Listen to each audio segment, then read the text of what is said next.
Hello, BookTube.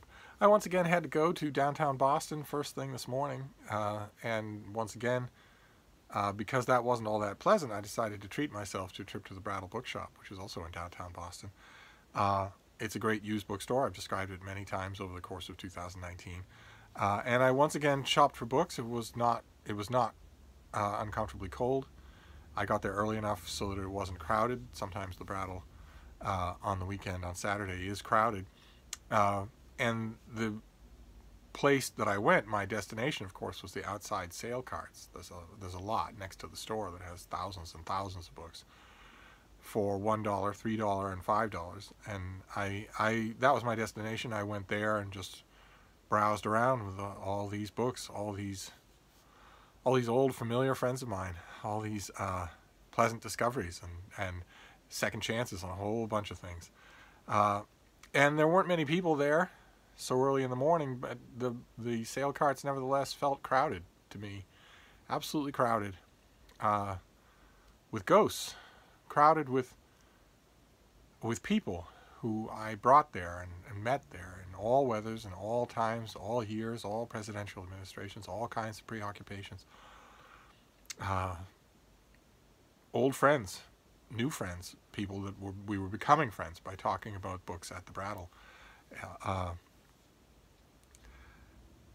Writers, politicians, local and some not, people whose books you know, in two cases under pretty ridiculously thin disguises, people whose movies you know. All gone now. And some of them, there's the double and triple folding of the whole process where you're thinking about them and you're thinking about the times that you browsed the Brattle carts with them, and then you look up and they're not there and they haven't been in a long, long time, and you know that, and then you find one of their books. So in a way they are there. It's hard to explain. It's hard to explain. It felt crowded, in a largely good way, a cold way, but a good way. And I swear it wasn't guiding my picks this time around at the Brattle, but nevertheless, when I got back here and looked at the books that I got, the echoes are fairly uncanny. I won't belabor you with them here, but it was definitely guiding my choices, whether I knew it or not. Not that any of this makes any sense. That's quite all right. I'm not taking offense by the fact that you're all sitting there wondering what on earth is this guy talking about. Believe it or not, it gets worse from here on out. So it's probably best that this is our last Brattle haul for the year. So I want to show you the books that I got, starting with the only piece of fiction. And this is a century old, and I have had it many times. The Brattle Bookshop is one of the only places, one of the only used bookstores in the country where this sort of thing turns up regularly. In fact, this author came up just the other day in that context. As somebody mentioned, an early 20th century novelist who was extremely popular in his day and is now totally forgotten. There are a good half dozen of those who are men, and a good solid 24 of them who are women, who are all gone now. No one remembers anything about them at all. And when I was talking about that other author, I mentioned this author, George Barr McCutchin, who I mentioned Joseph Lincoln, who did a whole bunch of Cape Cod books that are just delightful. They're just delightful if you can find them. But if you can find them, is going to be harder and harder to do. There were only a limited number of these things made, even if the number was in the tens of thousands. And time is cruel to books. And the crew at the Brattle Bookshop is out all the time buying books. And so I can say that I have seen this book at the Brattle many times. I have bought this many times at the Brattle, and many other things by this author. The idea that you would see it even once at most of the used bookstores that I've been to in my life in America, it would be a long shot. But the Brattle is the place where you can see it many times. This is Beverly of Grasse by George Barr McCutchin. This is the sequel. He wrote a book called Grasse about a virtuous American girl who goes to a This is illustrated as well. We have eavesdroppers here. Well, I never. The illustrations look like they're by Gibson, but they're not. It was just the style of the time. They are by Harris and Fisher. This came out in 1904. And Mccutchin wrote a book called Grasse about a virtuous young American girl, a fresh, wholesome, red-blooded American girl who falls in love with the prince of a tiny European kingdom along the line, a mythical kingdom along the lines of Liechtenstein, and Grasse took off. Everybody liked it. Everybody talked about it. It was just the kind of thing Americans wanted in the pre-World War I era, and so he wrote a few sequels, and this was one of them. Beverly of Grasse outsold all the others, I believe, and it's just delightful. I mean, it's an America that's long gone. The America that is epitomized by Beverly and by other Americans, good and bad, in here. The America is long gone, and so is the Europe. In most cases, the Europe is also long gone. There are still dotted throughout Europe these little pocket kingdoms, but I don't think anyone considers them to be sources of romanticism anymore. They crop up every once in a while, or things like them do, in Harlequin romances where you need a prince, but all the real princes in the world are taken, and all of their countries are freighted with live grenade politics, so you can't use them anyway. These books gave rise to a whole sub-genre of romantic writing for 60 years. In fact, still going on. The late Joanna Lindsay wrote a book just 10 years ago, something like that, that was basically an updated version of Grasse. I wrote about it. If I remember, I will leave a link to it down below. But I couldn't pass this up, especially since I'm in the mood to reread. I'm rereading feverishly these days because I'm not reading any 2020 books, and 2019 is essentially over. But I am still reading for at least a few days, so I got this. I'll gladly pop it down again. But I also want to have it. You know, there's a point at which, this is no great literature. George Barr Mccutchin did not write great literature. He wrote all his life. He wrote all the time. Tried his hand at everything, responded to his readers. If his publisher said to him, hey, that Grasse book did well, 3 months later he'd have a sequel to it. And he would just keep doing it, give the readers what they want. No one remembers him for Grasse now, I don't think. But you might know him as the author of Brewster's Millions. A genuinely clever and I think very well done novel about a young man trying to give away money. That novel, I think, still works. We actually did a kind of a communal booktube thing about it years ago.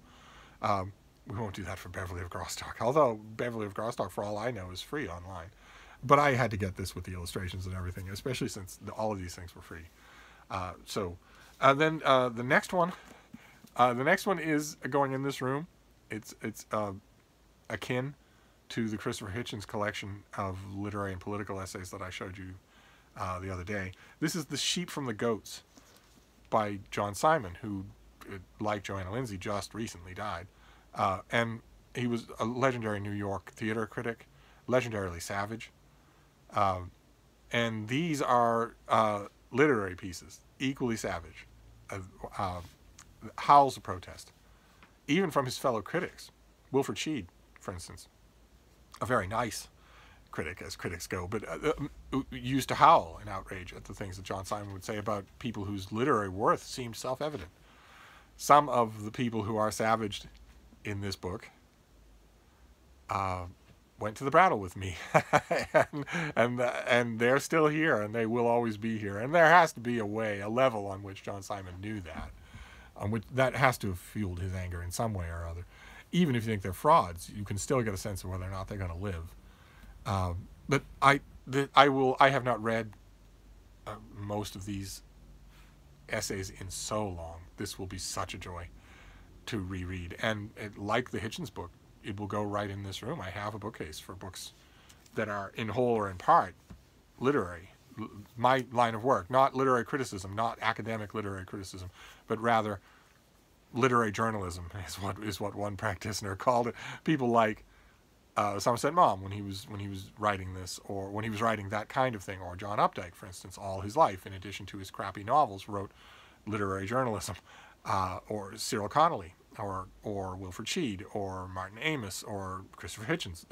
No matter what you do, no matter how high you fly, no matter how high your stock is, there's always that extra bit of money that is, you're going to be reading the books anyway.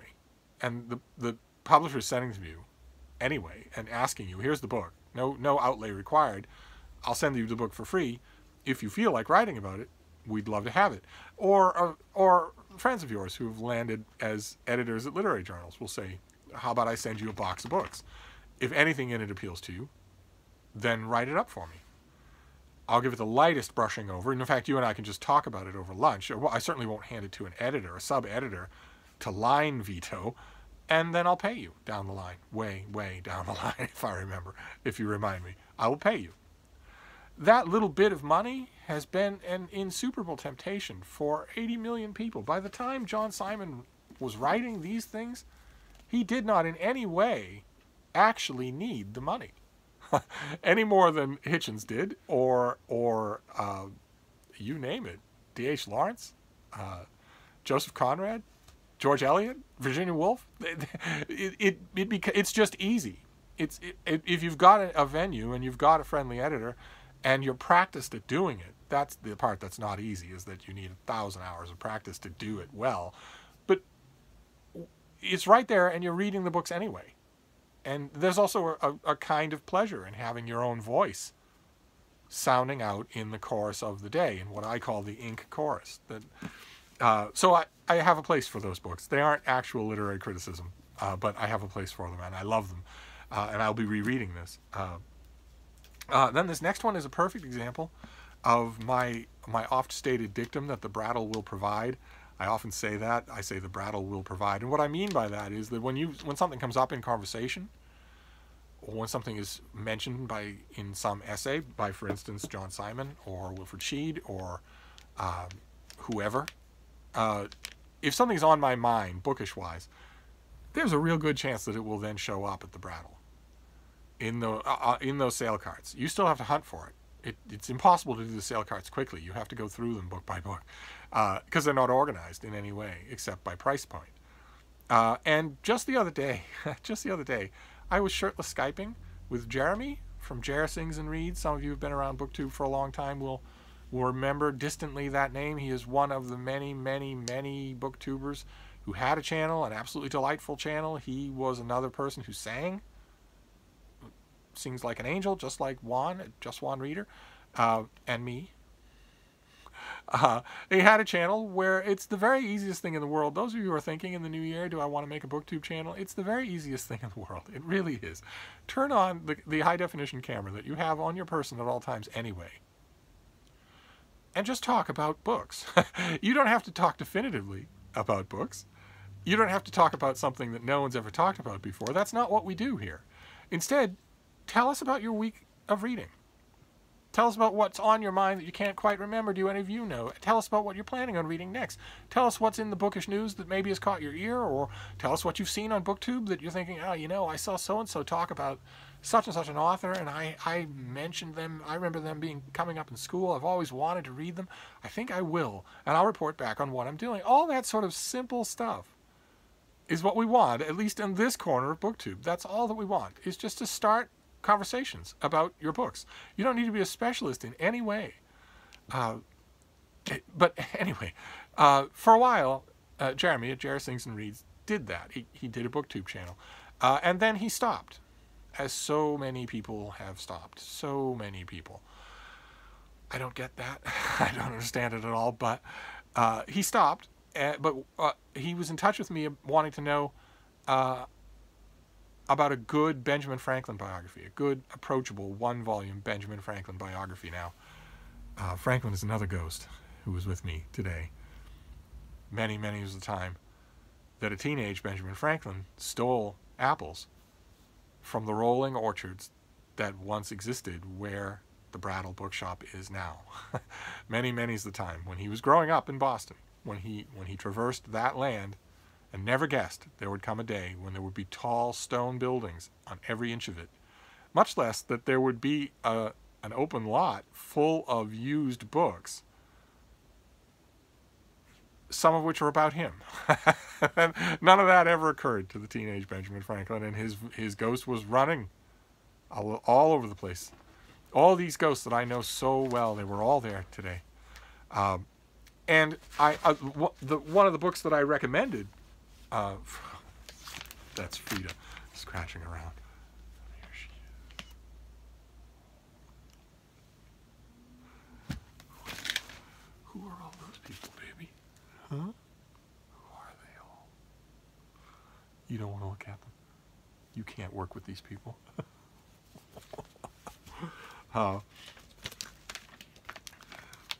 One of the books that I recommended to Jeremy during our shirtless Skyping session was Thomas Fleming's book, The Man Who Dared the Lightning. A very, very good, very enjoyable sort of entry-level biography of Benjamin Franklin that I haven't read in a long, long time. And Fleming was another one of those ghosts today. Another person who thought the Brattle sale carts were astonishing, just astonishing. And that the Brattle itself, the shop, was just astonishing. And sure enough, the Brattle will provide. There was a copy of The Man Who Dared the Lightning. Now this is in rough shape, but I can easily fix it to make it, to make it last another 10 years, as long as anybody will need it. And I saw it, I grabbed it, got it back here, and thought, well, that's perfect. I'll fix it up and I'll send it out to Jeremy. And then I realized, no, I won't. No, I won't. I'll send it out to him if he starts his channel again. But not otherwise. I don't have a copy of The Man Who Dared the Lightning, so I'd be happy to keep it and reread it myself. But this was not the only biography. I also found a biography that I have had on and off over the years. I've had the trade paperback many times. I think I've shown you the trade paperback a couple of times. I always get rid of it. I always send it out to one of you every time because it's so fascinating. And I found a hardcover today and decided, well, okay, for my biography section, this I will keep. And then if somebody comes along and wants it, I will just find them a copy of their own. This is Anne Rowe's biography of Pontius Pilate. Turns out there is enough about Pilate to write a book, not just barely enough. But Anne Rowe is a brilliant writer. And we've seen another book by hers on Perkin Warbeck. But this is about the villain of the New Testament. And I loved it. I don't think there was a critic anywhere in Christendom that didn't love this thing. And I've gotten rid of every copy that I've ever had.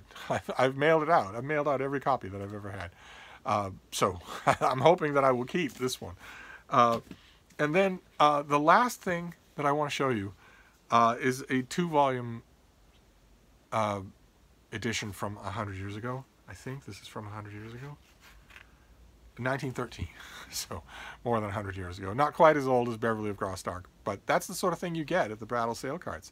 You don't; these things would be under glass in the antiquarian section of a less knowing or a less active used bookstore. But at the Brattle, these things are going to be outside for $1 a piece. Because they've got bigger fish to fry. They've got thousands of books to process from the basement every day. So so when this is not, I guess the point I'm trying to make is that this is not unusual. That we see hardcovers from the 1980s, the 1970s, the 1950s, 1904, and in this case 1913. It's not unusual to find that kind of combination at the Brattle, either inside or outside. But oh my, the Boston ghosts. They flocked close and hard with these. I have had these many times. I am never getting rid of this set again. This is the Letters of Charles Eliot Norton, Volume 1 and Volume 2. Let me show you Charles Eliot Norton. You're not going to know his name. That is him. That is Charles Eliot Norton. He was a Boston Brahmin. He was a Boston writer and intellectual. He was beloved by everybody who ever met him. And he had an uncanny knack for loving everyone that he met. And these are his letters that were put together by his widow and a couple of other well-meaning friends. And they take the form of a life in letters. I mean, it says the Letters of Charles Eliot Norton, but really they are a life in letters, because there's a great deal of biographical commentary that's sprinkled throughout. So that if you didn't know anything about Charles Eliot Norton, you would get by okay with these letters. It's not like there's a lot of explaining that is done. And of course, Charles Eliot Norton predates the Brattle Bookshop in its current form and never browsed the bargain carts outside. But quite a few experts on him did. Quite a few people who knew everything there was to know about him browsed those carts, and also all the other used bookstores that used to be in Boston once upon a time. And a great deal of them met in the back room of one of those used bookstores and just talked about these figures from 100 years ago as if they were still alive. And when you read some letters by Charles Eliot Norton or James Russell Lowell or any of these other great Bostonians, these great Bostonian intellectuals, Oliver Wendell Holmes, Junior or Senior, if you read their letters, even a few of them, then you understand why someone would talk about them as if they're still alive. That's Frida. She's digging for some reason. I don't know why. I've had this a few times and gotten rid of it. I'm never going to get rid of it again. And as if that weren't bad enough, as if the ghosts of Boston weren't clamoring close enough just with this, there's also a book plate in here. I don't know if you can read that. It's William Cushing Waite. I don't know if you can. It's a book print by William Cushing Waite from 1898. He was the last owner of this set, and he himself is also part of Boston history. He was a beloved individual, very much like Charles Eliot Norton. He was very much like him in that he hardly ever made an enemy in a whole lifetime of working in the law, including being a judge on the highest court in Massachusetts for years. He was beloved, and these were his books. He is also a part of Boston history.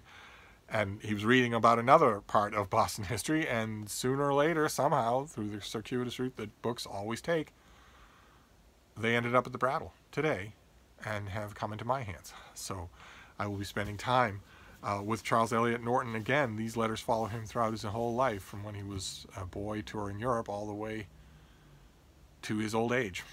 I have brought... I know every detail of his life. I know all the people that he knew. I knew all the books that he read and the fads and literary fads that he thought and talked about and wrote about. I've read tons and tons of the stuff that he's written. Handled lots of original material of his. And also walked more beagles than I can count past his gravestone in Mount Auburn Cemetery. So he is as much a part of me as... Well, anyway, I don't want to go on too much. It was a fun visit. I not only visited with all of these old friends who are long gone, I also got a chance to chat with the staff. And that in itself was amazing, to watch these people that I've known for 20 years that are growing up. They're becoming older people. It's just to watch it all happen like that. It's nothing that I can explain at this time of year, but the more I thought about the visit after I left, the more it got to me. The only element that wasn't resolved, that I like to resolve at the Brattle every year, is that I left with credit. I left with store credit.